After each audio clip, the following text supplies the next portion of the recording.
गाय को लात क्यों मारी कलयुग ने?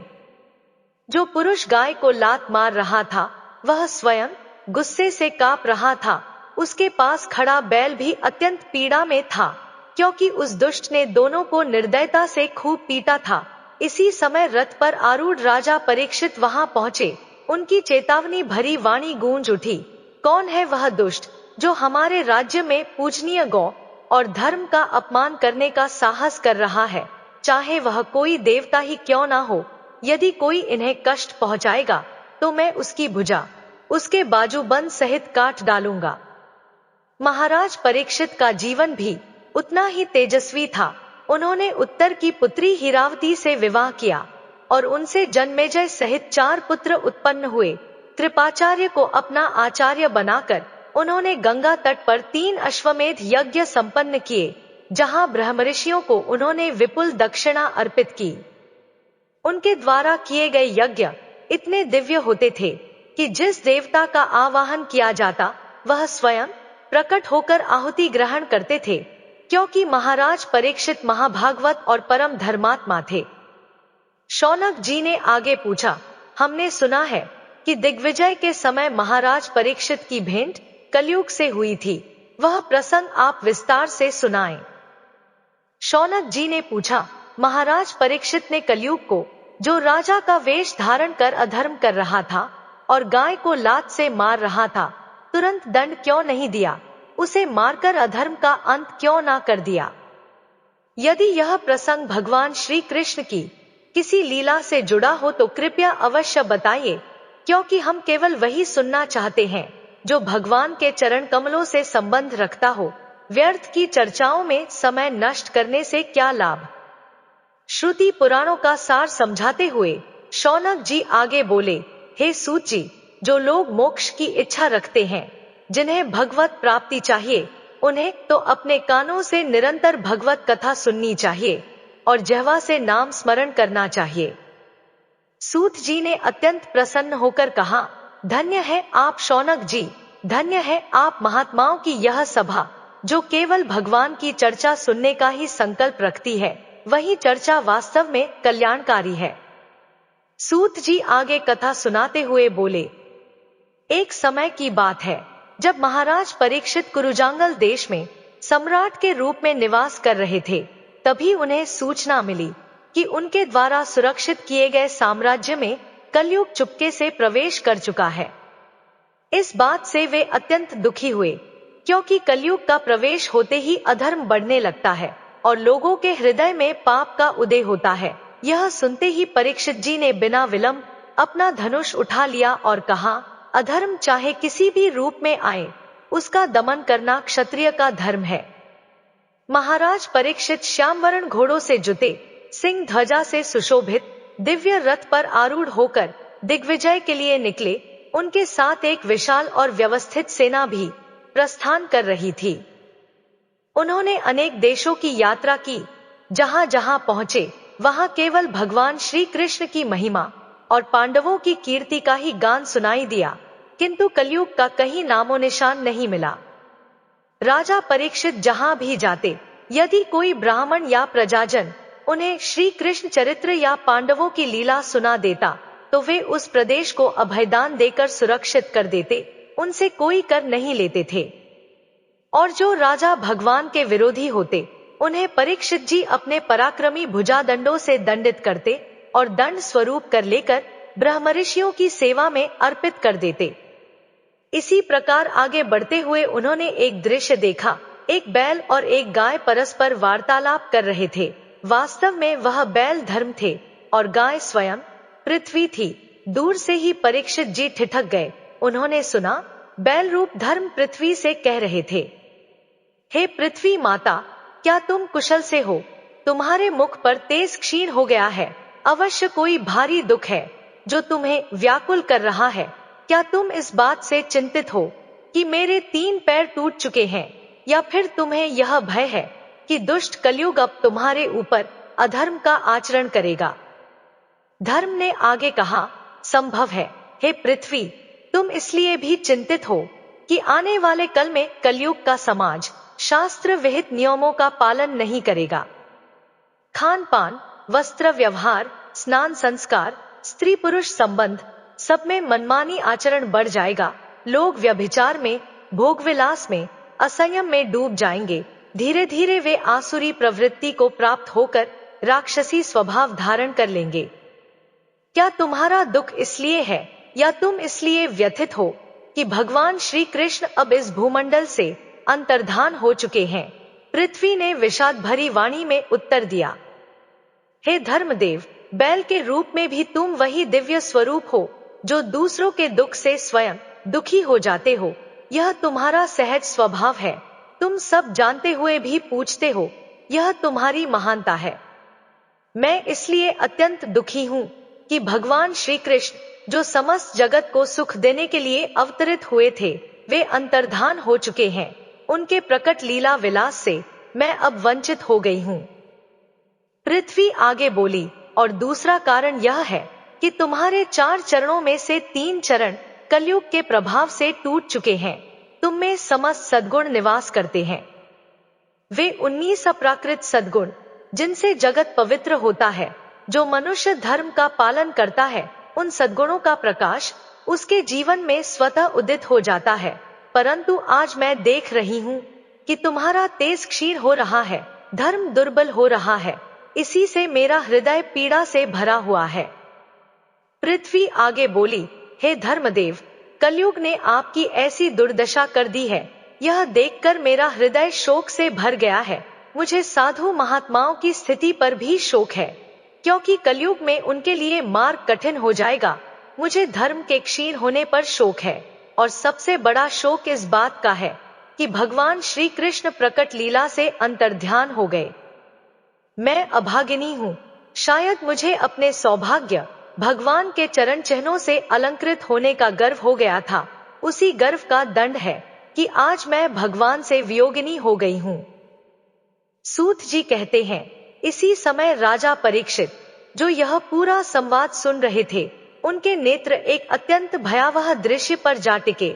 सामने एक पुरुष राजा का वेश धारण किए खड़ा था, परंतु वह दुष्ट अपने पैरों से गाय को मार रहा था, बैल को लाते मार रहा था और डंडे से दोनों की निर्ममता से पिटाई कर रहा था। बैल धर्म भय से कांप रहा था, यहाँ तक कि आतंक से उसका मल मूत्र भी त्याग हो रहा था। गाय बार बार पैर की चोट से गिर रही थी और वह दुष्ट बिना रुके प्रहार कर रहा था, मानो वही इस भूमि का स्वामी हो। उसी समय स्वर्ण जड़ित रथ पर सवार होकर राजा परीक्षित ने गर्जना करते हुए कहा, कौन है वह दुष्ट जो मेरे राज्य में पूजनीय गौ और धर्म पर दंड का प्रयोग करने का साहस कर रहा है? यह मत समझना कि पांडव चले गए तो उनका बल भी समाप्त हो गया। मैं उसी महान वंश का वंशज हूँ। महाराज युधिष्ठिर, भीमसेन और अर्जुन का पौत्र, उनके अंतर्धान हो जाने पर तू यह ना सोच कि इस राज्य में अब कोई प्रहार करने वाला नहीं बचा। तू कौन है जो मेरे साम्राज्य में भय रहित होकर पापाचार कर रहा है? राजा का वेश तो तूने नट की भांति धारण कर रखा है, पर आचरण तेरा अधर्म और नीचता से भरा है। देख, मैं अभी तुझे दंड देने को तत्पर हूँ। इसके बाद परीक्षित जी बैल की ओर मुखातिब हुए। बैल का स्वरूप देखकर वे विस्मित हो उठे। हे कमल नयन, आपका वर्ण तो श्वेत है और आपके 3 पैर इस दुष्ट ने तोड़ डाले, फिर भी आप एक ही पैर पर स्थिर खड़े हैं। सामान्य बैल में इतनी धैर्य शक्ति और सहनशीलता नहीं हो सकती। आप कौन हैं? अवश्य ही कोई देव स्वरूप है। परीक्षित जी ने आगे कहा, जब तक कुरुवंशी राजाओं के बाहुबल का प्रकाश इस भूमंडल पर है, तब तक यह संसार सुरक्षित है। मैंने अपने राज्य में आज तक ऐसा प्रबल अधर्म कभी नहीं देखा। राजा परीक्षित ने आगे कहा, हे देवस्वरूप, मैं देख रहा हूँ कि आप अकेले खड़े हैं और यह गौ माता आंसू बहा रही है। यह किस शोक से व्याकुल है? और यह निर्लज्ज दुष्ट कौन है जो तुम्हारे समान पूजनीय पर प्रहार करने का साहस कर रहा है? मैं दीनों और धर्म की रक्षा करने वाला हूँ। यदि मेरे राज्य में कोई भी प्राणी, चाहे गौ हो, धर्म हो या साधु, किसी को तनिक भी कष्ट पहुंचे, तो मेरी कीर्ति, मेरी आयु, मेरा ऐश्वर्य और परलोक सब व्यर्थ हो जाएंगे। धर्म रक्षा मेरा परम कर्तव्य है और मैं इसे भली प्रकार जानता हूँ। परीक्षित जी ने पुनः आग्रह किया, हे देवी पृथ्वी, आप 4 पादों वाली हैं और इस पापी ने आपके 3 पाद तोड़ दिए। आप कौन हैं? आपका कल्याण हो, कृपया बताइए। और हे महात्मन, यदि कोई देवता भी आपको कष्ट देगा तो मैं उसकी भुजा उसके बाजूबंद सहित काट डालूंगा। आप निश्चिंत रहें, निर्भय हो जाए और अपना परिचय बताइए, आप कौन हैं और यह दुख आपको किसने दिया है। तभी धर्म, जो बैल के रूप में खड़े थे, शांत स्वर में बोले, राजन, धर्म किसी का दोष वर्णन नहीं करता। साक्षात अधर्म सामने खड़ा हो तब भी वह उसके दोष का उच्चारण नहीं करता, किंतु आप जान ले कि धर्म स्वयं बोल रहा है।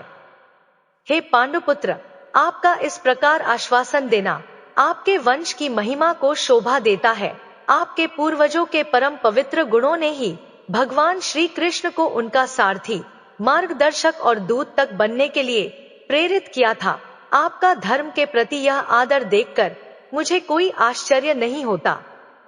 धर्मदेव बोले, हे राजन, शास्त्रों में अनेक प्रकार के मत प्रकट किए गए हैं, इसलिए मैं निश्चित रूप से यह नहीं कह सकता कि मुझे दंड कौन दे रहा है। कुछ शास्त्र तो यह घोषित करते हैं कि द्वैत है ही नहीं, एक अद्वैत तत्व के अतिरिक्त दूसरा कोई कहाँ है। यदि दूसरा कोई नहीं तो दुख का कारण क्या? अज्ञान ही तो मूल है। कुछ लोग प्रारब्ध को दुख का हेतु मानते हैं, पर प्रारब्ध भी तो अपने ही कर्मों से निर्मित होता है। कुछ स्वभाव को कारण बताते हैं, पर स्वभाव भी तो अपना ही संस्कार है। और कुछ ईश्वर को कारण मान लेते हैं, पर ईश्वर क्यों दुख देगा? दुख तो वही देता है जो स्वयं अपने कर्मों से बंधा हुआ है। इसलिए हे राजन, मैं नहीं बता सकता कि मुझे दुख कौन पहुंचा रहा है। आप अपनी बुद्धि और धर्म बुद्धि से विचार कर लें कि इसका कर्ता कौन है। धर्म की यह गंभीर, गूढ़ और निष्पक्ष वाणी सुनकर राजा परीक्षित अत्यंत प्रसन्न हुए। उनके हृदय में एक प्रकाश सा फैल गया। राजा परीक्षित बोले, अब मैं सुनिश्चित जान गया हूँ कि तुम साधारण बैल नहीं हो, तुम तो साक्षात धर्म ही हो, क्योंकि धर्म कभी किसी को दोषी घोषित नहीं करता। निश्चित ही मैं आज भगवान के प्रिय धर्मदेव का वृषभ रूप में प्रत्यक्ष दर्शन कर रहा हूँ। परीक्षित जी आगे बोले, तुम अपने कष्ट देने वाले का नाम इसलिए नहीं बता रहे हो क्योंकि यह धर्म का सिद्धांत है, जो पापी पाप करता है वह अपने पाप का फल स्वयं भोगता है, परंतु जो उसके पाप का वर्णन करता है, दोषारोपण करता है, वह भी उसी फल का भागी बनता है। इसलिए तुम किसी को दोषी नहीं ठहराते और यही तुम्हारी महिमा है। इसी कारण जब कोई आपसे प्रश्न करता है तो शास्त्रों में कहा गया है, संभाव रखो, भगवत भावना रखो, क्योंकि प्रत्येक जीव अपने कर्मों का फल स्वयं भोगता है, इसलिए किसी की निंदा मत करो। धर्म का सिद्धांत स्पष्ट है, मन, वाणी और कर्म से किसी की निंदा करना स्वयं को ही अधर्म के मार्ग पर ले जाना है। आप धर्म स्वरूप हैं, इसलिए आपने किसी को दोष नहीं दिया और विनम्रता से कहा, आप स्वयं विचार कर लें कि मुझे कष्ट कौन दे रहा है। आपके 4 चरण हैं, तप, तपस्या, शौच, पवित्रता, दया और सत्यम, सत्य। धर्म के आधार स्तंभ हैं, लेकिन कलयुग के प्रभाव से गर्व, आसक्ति और मद, इन 3 अधार्मिक गुणों ने आपके 3 चरणों को नष्ट कर दिया है। अब आपके पास केवल सत्य का चरण बचा है और वही इस समय धर्म का अंतिम आधार बना हुआ है। धर्म, बैल, अब लड़खड़ा रहा था। तपस्या, पवित्रता और दया, ये सभी कलयुग के प्रभाव से नष्ट हो चुके थे। केवल सत्य का एक क्षीण अंश बचा था और वह भी असत्य से पुष्ट अधर्म रूपी कलयुग के प्रभाव से हिल रहा था। गाय के रूप में यह साक्षात पृथ्वी थी, जिस पर भगवान ने पहले भारी बोझ को उतारा था। तब परीक्षित जी ने तुरंत समझ लिया, यह तो राजा का वेश धारण किए हुए धर्मद्रोही पापी कलयुग है, मैं इसे अब दंडित करूंगा। कलयुग ने देखा कि महाराज ने प्रत्यंचा चढ़ा ली और बाण संधान कर लिया। वह भयभीत होकर तुरंत मुकुट उतारकर महाराज के चरणों में गिर पड़ा।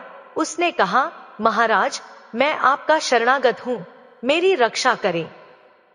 महाराज परीक्षित ने उसका मुकुट उठाकर चरणों में रख दिया। कलयुग शरणागत का महत्व जानकर हंसते हुए बोला, यदि कोई हाथ जोड़कर महाराज युधिष्ठिर के वंश में उत्पन्न किसी वीर की शरण में आया है तो मैं उसे नहीं मारूंगा, परंतु तू जो अधर्म का प्रवर्तन करने वाला है मेरे राज्य में नहीं रह सकता है। महाराज परीक्षित ने उसे स्पष्ट किया, जहां तू अपने शरीर को स्पर्श करेगा वहां लोग झूठ बोलेंगे, लोभी बनेंगे, चोरी और दुष्टता करेंगे, व्यभिचार करेंगे, अपने स्वधर्म का त्याग करेंगे, वे दरिद्र, कपटी, कलहप्रिय, पाखंडी और पापी बन जाएंगे। इस अधर्म को मैं सहन नहीं कर सकता। तेरे स्पर्श मात्र से लोग कलुषित हो जाते हैं, इसलिए मैं तुझे ब्रह्मावर्त क्षेत्र में रहने नहीं दूंगा। महाराज परीक्षित ने कठोर स्वर में कहा, यह भूमि यज्ञ पुरुष भगवान की उपासना करने वालों की है, यहाँ अधर्म का वास नहीं हो सकता। परीक्षित जी ने बाण चढ़ाए खड़े थे और कलयुग उनके चरणों में पड़ा कांप रहा था। वह व्याकुल होकर सोच रहा था, मैं कहाँ जाऊं? जहां भी जाता हूँ वही महाराज परीक्षित का राज्य है। यदि ये चाहे तो मुझे अभी मार डालें, क्यों ना पहले इन्हें किसी प्रकार वचन में बांध लूं। कलयुग ने निवेदन किया, महाराज आप सार्वभौम सम्राट हैं, आपका वचन ही यहाँ का विधान है। मैं जहां भी रहने की इच्छा करता हूँ वहां आप मुझे धनुष बाण ताने खड़े दिखाई देते हैं। मैं आपका शरणागत हूँ, क्या आप मुझे मारेंगे? यदि मारना नहीं चाहते तो कम से कम इतना तो बता दे कि मैं कहाँ रह सकूं। मेरा कोई स्थान नहीं बचा है, कृपा कर एक जगह दे दीजिए। राजा परीक्षित उसके कांपते स्वर को देखकर भीतर से प्रसन्न हुए। कलयुग के मन में केवल एक ही युक्ति थी, किसी तरह महाराज का क्रोध शांत हो जाए और वह उन्हें छल सके। परीक्षित जी ने मन में सोचा, हमारे राज्य में कोई महापाप नहीं हो रहा, यदि इसे कहीं स्थान ना दिया तो यह बार बार इसी तरह विनती करेगा और इस क्षेत्र में भ्रमण करता रहेगा। परीक्षित जी ने कलयुग की प्रार्थना सुनकर कहा, अच्छा, मैं तुझे 4 स्थान देता हूँ जहां तू रह सकता है, जहां मद्यपान, जुआ, अनैतिक संबंध और हिंसा से प्राप्त मांस भक्षण होता है। ये चारों महापाप मेरे राज्य में प्रायः नहीं पाए जाते, इसलिए तू कहीं टिक नहीं पाएगा। महाराज के वचनों का अर्थ स्पष्ट था, जहां मदिरापान है वहां मोह और मद बढ़ता है, जहां जुआ है वहां झूठ और छल निवास करता है, जहां विवाह धर्म की मर्यादा टूटती है वहां विकार रूपी अग्नि भड़क उठती है, और जहां मांसाहार है वहां हिंसा, क्रूरता और कठोरता जन्म लेती है। राजा परीक्षित ने कहा, इन 4 पापों में से किसी भी स्थान पर तू रह सकता है, यही तेरे योग्य स्थान है। यह सुनकर कलयुग घबरा गया। वह कांपते हुए बोला, महाराज आपने मुझे जो स्थान दिए हैं वे आपके राज्य में लगभग ना के बराबर हैं। मैं कहाँ जाऊं? मुझे भय लगता है कि मैं कहीं भी ठहर नहीं पाऊंगा। कृपा करके कोई एक ऐसा स्थान और दे दीजिए जहां मैं निश्चिंत होकर रह सकूं। परीक्षित जी क्षण भर विचार में पड़ गए, फिर बोले, हमारे राज्य में चोरी भी नहीं होती, अतः जहां स्वर्ण की चोरी या धन की हानि हो वहां भी तेरा निवास हो सकता है। यह सुनते ही कलयुग तुरंत हाथ जोड़कर बोला, बस महाराज, बस, अब पर्याप्त है। स्वर्ण के स्पर्श से ही तो मनुष्य में लोभ, दंभ और अनाचार उत्पन्न होते हैं। अब आगे का काम हम स्वयं कर लेंगे। इस प्रकार कलयुग 5 स्थानों में रहने का अधिकारी हुआ। मदिरा, मांस, जुआ, अनैतिक संबंध और स्वर्ण।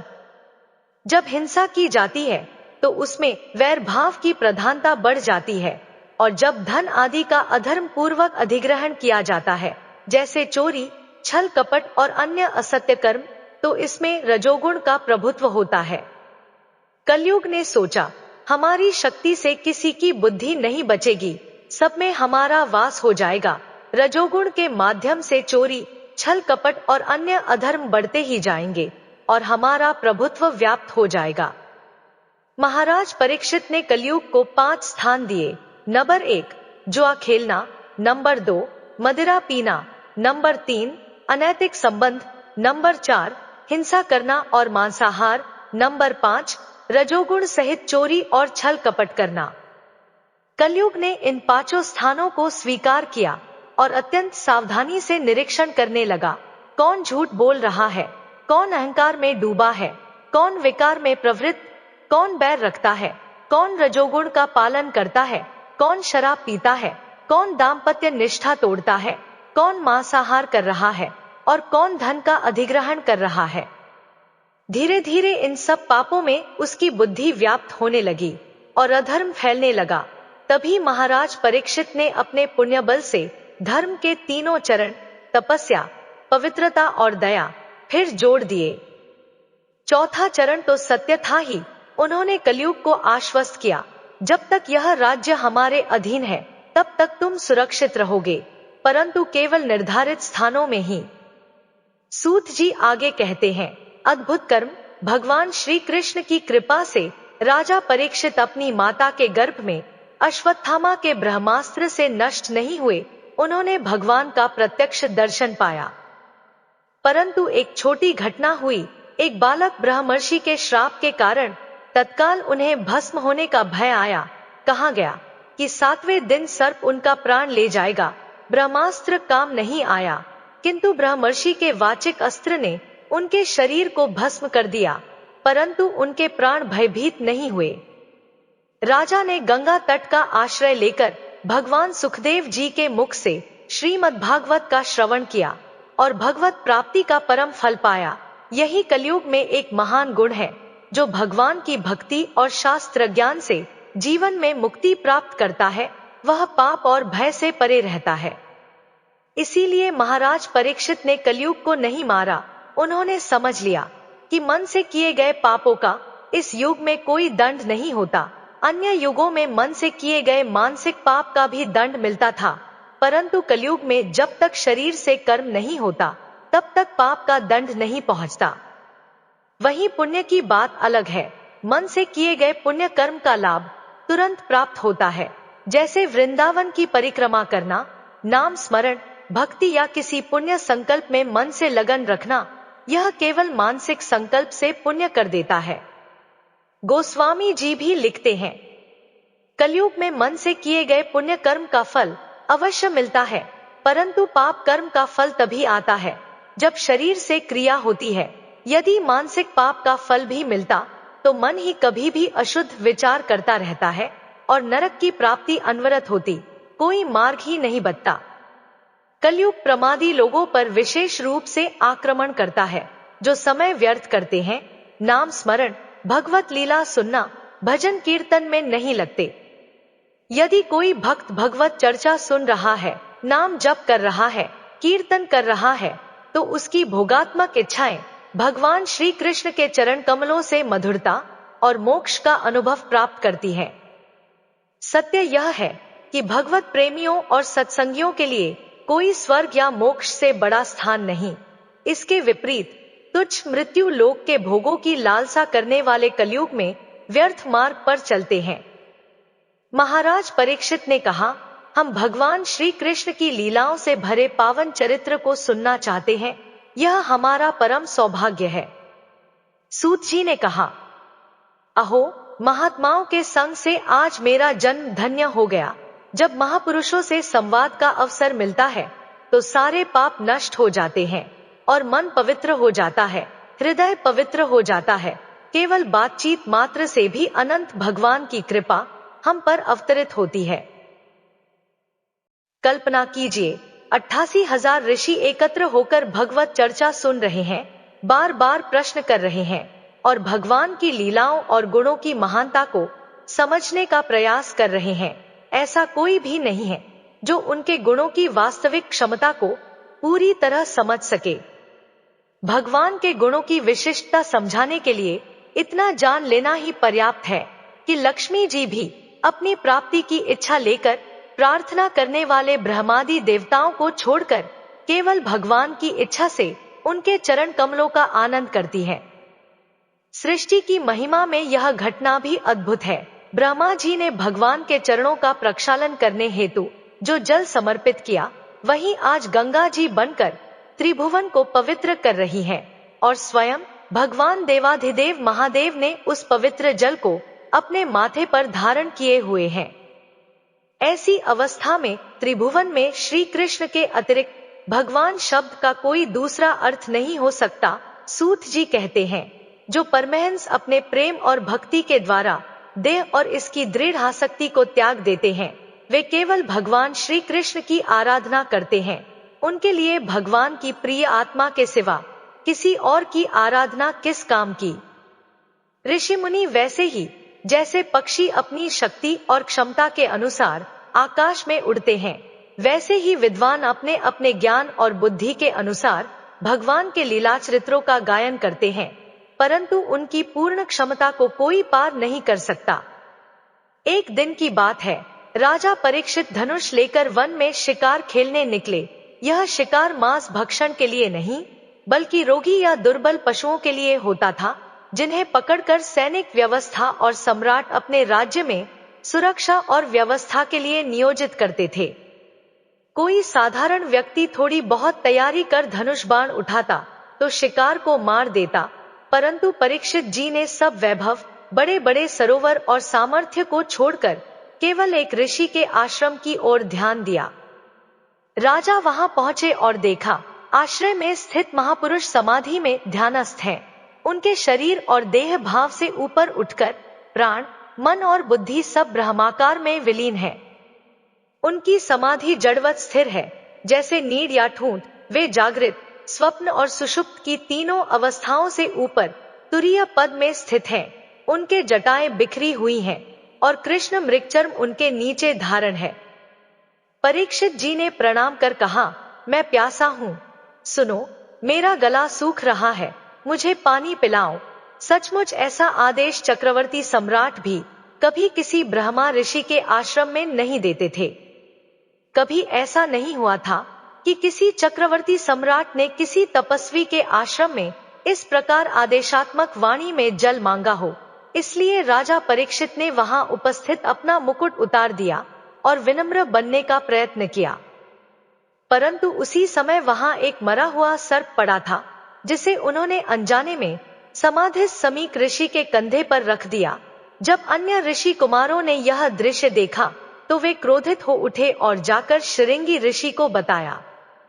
हे श्रृंगी, जिस राजा को अपनी वीरता और सामर्थ्य पर बड़ा घमंड है, जिसने खेल खेल में असंख्य पराक्रम किए हैं, उसने आज आपके पिता के गले में मरा हुआ सर्प डालकर उनका अपमान किया है।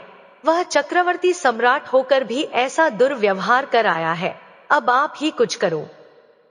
श्रृंगी ऋषि उस समय स्नान कर रहे थे, अभी बालक ही थे, परंतु सत्य और तप में दृढ़ थे।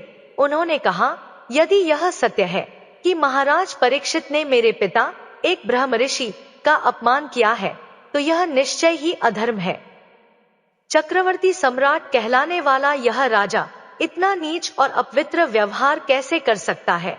वह हमारे द्वार पर दास के समान खड़ा होने योग्य था और आज वह घर में घुसकर ब्रह्मऋषि का अपमान कराया। ब्रह्मऋषियों की मर्यादा के आगे देवता भी सिर झुकाते हैं। एक राजा होकर उसने किस अधिकार से यह अपराध किया। जब भगवान श्री कृष्ण परमधाम चले गए, तब से संसार में धर्म का शासन कमजोर पड़ा है। इसलिए आज इस मर्यादा भंग करने वाले उद्दंड राजा को दंड देना ही होगा।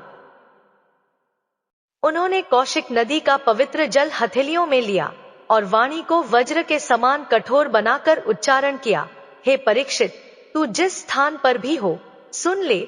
मेरे पिता जो समाधि में स्थित ब्रह्मऋषि हैं, वे कभी अपमान के योग्य नहीं। तूने उनके गले में मृत सर्प डालकर जो अधर्म किया है, उसके लिए यदि तू सोचता है कि तुझे कोई दंड नहीं देगा, तो जान ले, मैं सत्यवचन से तुझे दंड दे रहा हूं। आज से 7वें दिन भयानक विषधर तक्षक सर्प आएगा और तेरे मस्तक पर डसकर तुझे मृत्यु देगा। तेरी रक्षा करने वाला कोई नहीं होगा। यह शाप अटल है। शाप देकर श्रृंगी ऋषि तेजी से अपने आश्रम की ओर लौटे। वहां पहुंचकर देखा कि वास्तव में उनके पिता के गले में मृत सर्प पड़ा था। उन्होंने तुरंत सर्प हटाया और व्याकुल होकर पिता से लिपटकर जोर जोर से रोने लगे। काफी देर तक हिलाने डुलाने के बाद समाधिस्थ समीक ऋषि की चेतना धीरे धीरे बाह्य अवस्था में लौटी।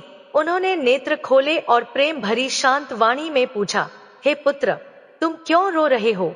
तुम ब्रह्मऋषि के पुत्र हो, अशांत होकर रुदन करना तुम्हें शोभा नहीं देता। तब शृंगी ने रोते हुए कहा, पिताजी, अभी अभी राजा परीक्षित यहाँ आए थे। उन्होंने कठोर वचन कहे और आपका अपमान करते हुए आपके गले में मरा हुआ सर्प डाल दिया। शृंगी ऋषि ने आगे कहा, और पिताजी, मैंने आज उसे दंड भी दे दिया है। 7वें दिन तक्षक सर्प आएगा और उसे डसकर उसका अंत कर देगा। यह सुनकर समिक ऋषि व्यथित हो उठे। उन्होंने दुख और आश्चर्य से कहा, हाय वत्स, तूने यह क्या कर दिया? धर्मपरायण, सत्यनिष्ठ और प्रजा हितकारी राजा को इतना कठोर दंड कैसे दे दिया? तू बालक है, अभी अपरिपक्व है, अज्ञानवश तूने बहुत बड़ा पाप कर डाला है। उधर उसी समय परीक्षित जी भी अपने कृत्य पर अत्यंत पछता रहे थे। वे चल रहे थे और मन ही मन सोच रहे थे, मैं किस मोह में पड़ गया, कैसा अविवेक मुझ पर छा गया कि समाधिस्थ ऋषि को प्रणाम तक नहीं किया और उल्टा अपमान कर बैठा। कैसे मेरी बुद्धि भ्रष्ट हो गई कि मैंने दोष का दर्शन किया और उन्हें पाखंडी समझ लिया। हे प्रभु, मैं कितना अपराधी हो गया। उनके भीतर गहरा पश्चाताप उमड़ पड़ा। वे बार बार सोच रहे थे, हे भगवान, मुझे मेरे इस महान अपराध का भारी दंड अवश्य मिले। मैंने निर्मल हृदय वाले महात्मा का अपमान किया है। मेरे ऊपर शीघ्र कोई विपत्ति आए, मैं दुख भोगूं, ताकि दोबारा जीवन में कभी ऐसा दुस्साहस ना कर सकूं। अगर ब्रह्मऋषि कुपित होकर मेरे राज्य, सेना या संपूर्ण खजाने को भस्म कर दें या मुझे इस अपराधी को ही नष्ट कर दें, तो भी उचित होगा। इन्हीं गहन विचारों और दुख से भरे चिंतन में डूबे हुए परीक्षित जी आगे बढ़ रहे थे कि तभी समिक ऋषि द्वारा भेजे गए 2 तेजस्वी ऋषि कुमार वहां पहुंचे। ऋषि कुमारों ने राजा परीक्षित के सामने आकर विनम्रता से कहा, महाराज, हमें समिक ऋषि ने आपके पास संदेश देने के लिए भेजा है। निश्चय ही आपने अनुभूत किया होगा कि किसी दंड का विधान हुआ है। शृंगी ऋषि ने आपको श्राप दिया है कि आज से 7वें दिन तक्षक नामक भयानक सर्प आएगा, आपको डसेगा और आप देह त्याग कर भस्म हो जाएंगे। यह सुनकर आश्चर्य के विपरीत परीक्षित जी का हृदय अत्यंत शीतल हो उठा। वे बड़े शांत भाव से बोले, अच्छा ही हुआ, भगवान श्री कृष्ण ने मेरे अपराध का लेखा जोखा स्वयं पूरा कर दिया। इससे मुझे प्रसन्नता है, क्योंकि भूल मेरी थी। मैं भीतर ही भीतर प्रार्थना कर रहा था कि मेरे अपराध का प्रायश्चित अवश्य मिले, मुझे कोई दंड मिले, ताकि मैं अपने अपराध से मुक्त हो सकूं। अब राजा परीक्षित ने निश्चय किया, मेरे पास केवल 7 दिन शेष है। इन 7 दिनों में मेरा मन केवल और केवल भगवान श्री कृष्ण के चरणों में ही लगा रहेगा और 7वें दिन मैं शांत भाव से यह शरीर त्याग दूंगा। उन्होंने अपने पुत्र महाराज जन्मेजय का राज्याभिषेक किया और घोषणा कर दी कि आज से उनके मुख में ना तो जल जाएगा और ना ही एक कण अन्न। संपूर्ण राजसुख, परिवार का मोह और शरीर का आसक्ति त्याग कर वे गंगा तट पर आ बैठे। उसी पावन गंगा के किनारे, जो स्वयं भगवान के चरणों का प्रक्षालन बनकर त्रिभुवन को शुद्ध करती है, परीक्षित जी ने वही मरणासन्न व्रत धारण किया। ना गंगा का तट छोड़ेंगे, ना अन्न का एक टुकड़ा स्पर्श करेंगे, ना जल की एक बूंद ग्रहण करेंगे, बस पूर्ण समर्पण, पूर्ण श्रवण और भगवान का स्मरण। जब ब्रह्मर्षियों और महात्माओं में यह समाचार फैला कि राजा परीक्षित श्राप स्वीकार कर गंगा तट पर आमरण अनशन में बैठे हैं, तो एक एक करके महान ऋषि मुनि, साधु संत, योगी तपस्वी उनके दर्शन हेतु आने लगे। देखो, भगवान की कृपा जब किसी कृपा पात्र पर होती है तो उसके जीवन की दिशा ही बदल जाती है। उसी समय महर्षि अत्रि सर्वप्रथम पधारे। राजा परीक्षित एक एक ऋषि की पूजा करते, उनके चरणों में सिर रखकर विनम्रता से वंदना करते। सब ऋषि मुनि आसन ग्रहण कर चुके तो पुनः उन्होंने प्रणाम करके कहा, हे महात्माओं, आज मैं निश्चय पूर्वक कह सकता हूँ कि मैं समस्त राजाओं में धन्य हूँ। आप जैसे महात्मा स्वयं कृपा करके मेरे दर्शन को आए। मैंने किसी को बुलाया नहीं, यह आपका सहज प्रेम है, आपकी कृपा है। राजवंशियों से प्रायः निंदित कर्म छूट जाते हैं, वे आपकी चरण धूलि से वंचित रह जाते हैं, और मैं भी तो उसी राजवंश का राजा हूँ। देह और राज्य के मोह में आकंठ डूबा हुआ, फिर भी आपने मुझे योग्य समझकर अपना दर्शन दिया, इससे बड़ा सौभाग्य और क्या हो सकता है। आज एक महात्मा बालक की कृपा से मैं भगवान श्री कृष्ण का हो गया। श्राप के साथ ही मैंने संपूर्ण राज्य, परिवार, शरीर के सुख, यहाँ तक कि भोजन और पानी, सबका त्याग कर दिया। आप सभी संतजन और माँ गंगा मुझ पर अत्यंत प्रसन्न है। ब्राह्मण कुमार श्रृंगी ऋषि के श्राप के पीछे कोई दूसरा कारण नहीं, केवल कृपा ही कृपा है। मुझे हर ओर यही कृपा दिखाई दे रही है। अब मुझे ना कोई भय है, ना किसी बात की चिंता, क्योंकि आप महान संतों ने मुझे अपने वलय में ले लिया है। आप सब अत्यंत कृपालु हैं। संतों ने कहा, जब तक आपका भगवत धाम गमन नहीं होता, हम सब ऋषि यहाँ आपके साथ ही रहेंगे। 7 दिन और 7 रात तक ऋषियों का दिव्य वचन सुनकर राजा परीक्षित ने विनम्रता पूर्वक उनका अभिनंदन किया। उन्होंने हाथ जोड़कर प्रार्थना की, आप सभी दिशाओं से पधारे हुए ब्रह्मर्षि हैं, सत्यलोक के निवासी, मूर्तिमान वेदों के समान। आपका हम पर जो अनुग्रह है उसका कोई प्रतिदान नहीं। आपका ना लोक में कोई स्वार्थ है, ना परलोक में। आपकी कृपा निस्वार्थ, अकारण और अनंत है। हम सबका प्रश्न यही था, जो मरणासन्न पुरुष हो, जो शीघ्र ही शरीर त्यागने वाला हो, उसके परम कल्याण के लिए क्या कर्तव्य है, उसे कौन सा साधन, कौन सा अनुष्ठान करना चाहिए, जिससे उसका जीवन सफल हो जाए। यही प्रश्न अभी पूर्ण हुआ ही था कि अचानक एक कोलाहल सा सुनाई दिया। कुछ स्त्रियों और कुछ बालकों की भीड़ किसी को घेरे आगे बढ़ रही थी। सबकी दृष्टि एक साथ उस ओर मुड़ गई, कौन पधार रहा है। और जैसे ही दर्शन हुआ, सब विस्मित रह गए। दिगंबर शरीर, 16 वर्ष की कोमल आयु, कमल सरस नैनों वाले, भगवान प्रेम में सदैव निमग्न, वही दिव्य स्वरूप, स्वयं व्यासदेव के पुत्र भगवान श्रीमद् शुकदेव जी पधार रहे थे। शुकदेव जी अपनी अलौकिक वृत्ति से यक्ष जैसा तेज धारण किए, संसार के लिंग चिन्हों से परे, किसी लाभ लोभ की अपेक्षा से रहित, पूर्णतया आत्मतुष्ट, स्वभाव से ही अवधूत मुनि थे। जैसे ही उनके दिव्य चरण पड़े, समस्त ब्रह्मर्षि, महर्षि और पराशर जी तक सब अपनी आसनों से खड़े हो गए। ऐसा सम्मान केवल उन्हें ही प्राप्त था, जो जन्म से ही पूर्ण ब्रह्मस्वरूप और जगत के परम गुरुओं में से एक माने जाते हैं। और जैसे ही वे समीप पहुंचे, राजा परीक्षित आनंद से भर उठे। उन्होंने सोचा, श्रृंगी ऋषि का श्राप तो वरदान से भी बढ़कर निकला। इस श्राप के कारण ही ऐसे महान महापुरुषों का साक्षात्कार प्राप्त हुआ। वे तुरंत दौड़े और भगवान श्री शुकदेव जी को साष्टांग दंडवत प्रणाम किया। अब राजा परीक्षित हर्ष विभोर होकर आगे बढ़े और शुकदेव जी को लेकर गंगा तट की रेत पर एक सुंदर आसन पर विराजमान किया। उन्हें स्नानपाद्य अर्जन से आदर सहित पूजित किया। जो स्त्रियां और बच्चे शुकदेव जी के चारों ओर खड़े थे, जब उन्होंने देखा कि इनका सम्मान हो रहा है, तो धीरे धीरे वे सब हट गए। अब वहां ब्रह्मर्षि, देवर्षि और राजर्षियों का दिव्य समाज बैठा था। सर्वोच्च आसन पर श्री शुकदेव जी विराजमान थे और सभी महात्मा उन्हें आदर पूर्वक निहार रहे थे। शांत भाव से अर्धनिमीलित नेत्रों के साथ दिगंबर स्वरूप में शुकदेव जी स्थिर बैठे थे।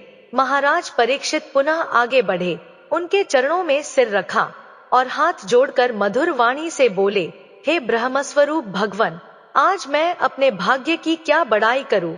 आप स्वयं पधारे, यह मेरे जीवन का परम सौभाग्य है। मैं अनेक अपराधों से भरा हुआ हूँ, फिर भी मुझे संतों का समागम प्राप्त हुआ, इसीलिए स्वयं को धन्य मानता हूँ। ना जाने कौन सा पुण्य साथ लाया कि आज यह अद्भुत अवसर मिला। इसीलिए कहा गया है, भक्त के जीवन में जो भी घटित होता है वह महामंगलमय ही होता है। श्री शुकदेव जी शांत स्वर में कहा, हे राजन, समय बहुत कम है और विषय अत्यंत गंभीर।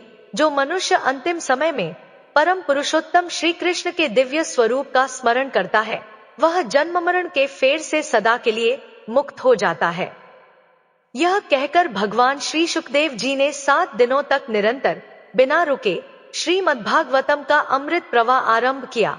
राजा परीक्षित अपने कानों को स्थिर कर, अपनी प्राण शक्ति को रोककर तन मन चेतना से शुकदेव जी के श्री मुखामृत में लीन थे। गंगा की लहरें मंद गति से बह रही थी। सूर्य का ताप कोमल हो चुका था और उस स्थान पर ऐसा प्रतीत होता था जैसे स्वयं देवता भी आकाश से झुककर इस परम दिव्य अवसर का रसपान कर रहे हों। 7 दिनों तक ना उन्हें भूख महसूस हुई, ना प्यास का ज्ञान रहा, ना शरीर की चेतना शेष रही। वे केवल शुकदेव जी की वाणी में बहते गए। सृष्टि, ब्रह्मांड, अवतारों की कथाएं, भक्तों की महिमा और अंत में भगवान श्री कृष्ण की दिव्य लीला, हर कथा के साथ उनके भीतर तप, त्याग, वैराग्य और भक्ति गहन होती चली गई। 7वें दिन का अंतिम पहर था। आकाश लालिमामय हो उठा था। सभी ऋषि मुनि मौन थे, मानो उस क्षण का स्वागत करने को स्वयं समय ठहर गया हो। यकायक शुकदेव जी ने अपनी वाणी को विराम दिया। वे मुस्कुराए, उनका मुखमंडल सूर्य के समान तेजस्वी होकर दमक उठा। धीरे से बोले, राजन, अब समय पूर्ण हुआ। तुम परम कल्याण प्राप्त कर चुके हो। अब केवल प्रभु श्री कृष्ण के स्मरण में स्थित हो जाओ। राजा परीक्षित तुरंत उनके चरणों में दंडवत हुए, फिर अपने शील, धैर्य और भक्ति के साथ दोनों कर जोड़कर बोले, भगवन, आपकी कृपा से मेरा जीवन धन्य हुआ। अब मुझ में कोई भय नहीं। मैं केवल श्री कृष्ण के कालिंदी तनय सुकोमल चरणों का चिंतन कर रहा हूं। उसी क्षण आकाश में गर्जनासी हुई। चारों दिशाओं से दिव्य प्रकाश फैलने लगा। ऋषि मुनि शांत भाव से बैठे रहे, पर किसी को भय नहीं था, क्योंकि सब जानते थे यह सब ईश्वर की लीला है। एक तेजस्वी अग्नि के समान दमकता हुआ विषधर तक्षक नाग आकाश से उतरता दिखाई दिया। उसका रूप भयानक था, पर भीषण नहीं। मानो स्वयं काल का दूत हो या परमेश्वर का भेजा हुआ अंग। तक्षक ने परीक्षित जी को देखा, पर आश्चर्य, वह क्रोध से नहीं आया था। उसकी आंखों में किसी दूत की शांति थी, किसी सेवक की आज्ञाकारिता और किसी भाग्य दूत का गंभीर तेज। राजा परीक्षित स्थिर बैठे थे, ना भय, ना चिंता, ना मन में कोई विकार। उनका स्मरण केवल भगवान श्री कृष्ण थे। नीले कमल से नेत्र, कुंतल लटों से शोभित मुख और वंशी की मधुर ध्वनि। तक्षक समीप आया और एक क्षण में मानो महाकाल का आदेश पूरी तरह पूर्ण हो गया। उसने राजा परीक्षित के मस्तक को स्पर्श किया और अग्नि समान तेज प्रकट हुआ। पर उस अग्नि में दुख, पीड़ा या भय का लेशमात्र भी नहीं था, बल्कि ऐसा प्रतीत हो रहा था मानो उनके भीतर का समस्त पाप, समस्त कर्म एक दिव्य प्रकाश में परिवर्तित होकर भस्म हो रहा हो। राजा परीक्षित अपने स्थान पर बैठे बैठे शांत, प्रसन्न और पूर्ण समर्पित भाव से देह त्याग कर भगवान श्री कृष्ण के परमधाम में प्रवेश कर गए। तक्षक के पूरक कार्य पूरा होते ही वह आकाश में विलीन हो गया। तभी शुकदेव जी उठे, आकाश की ओर दृष्टि उठाई और शांत स्वर में बोले, राजर्षि परीक्षित मुक्त हो गए। श्रीहरि ने उन्हें अपने धाम में स्थान दिया। सभी ऋषि मुनि आनंद से भर उठे। उन्होंने परीक्षित जी के स्थान पर पुष्प वर्षा की और एक स्वर में बोले, धन्य हो राजर्षि, तुमने मृत्यु को भी मंगलमय बना दिया। तुम्हारा नाम अक्षय रहेगा। गंगा की लहरें आज पहले से अधिक पावन हो उठीं, मानो स्वयं भगवान की चरण धूलि लेकर राजा परीक्षित का स्वागत कर रही हों। और इस प्रकार एक श्राप जो प्रतीत में भयावह था, वास्तव में वरदान बनकर प्रकट हुआ। राजा परीक्षित ने मृत्यु नहीं पाई, उन्होंने परम मुक्ति प्राप्त की और उनका नाम संसार में युगों युगों तक श्रवण भक्ति के सर्वोच्च आदर्श के रूप में अमर हो गया। मित्रों, आज की कथा कैसी लगी, हमें कमेंट के माध्यम से जरूर बताइए। अगर आपको यह प्रसंग पसंद आया हो तो कृपा करके इसे लाइक करें, अपने मित्रों तक पहुंचाएं और हमारे चैनल को सब्सक्राइब कर हमारा उत्साह बढ़ाएं। धन्यवाद।